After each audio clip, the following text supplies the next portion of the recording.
وظائف کے لیے وظائف الصالحین آفیشیل کو سبسکرائب کریں۔ وظائف الصالحین آفیشیل۔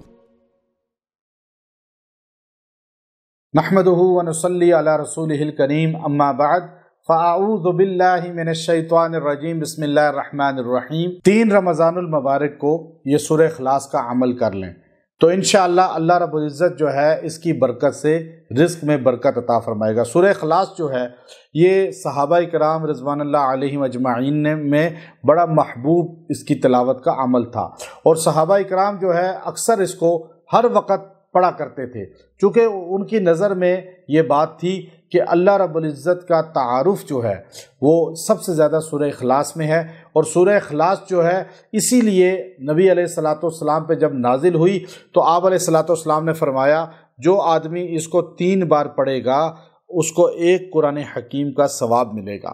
اب اس کو 3 بار پڑھنے کا اتنا اجر ہے تو جو انسان اس کو 41 بار پڑھے گا 3 رمضان المبارک کو، اللہ تبارک و تعالی اس انسان کو رزق وسیع عطا فرمائیں گے، اور اللہ رب العزت اس کے کاروبار میں برکت عطا فرمائیں گے اور اس کو ترقی عطا فرمائیں گے۔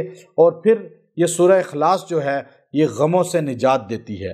جب پریشان ہوں تو سورہ اخلاص پڑھنا شروع کر دیں، جب کوئی تکلیف ہو سورہ اخلاص پڑھنی شروع کر دیں، اللہ رب العزت آپ کو برکتیں عطا فرمائے گا۔ وآخر دعوانا ان الحمد للہ رب العالمین۔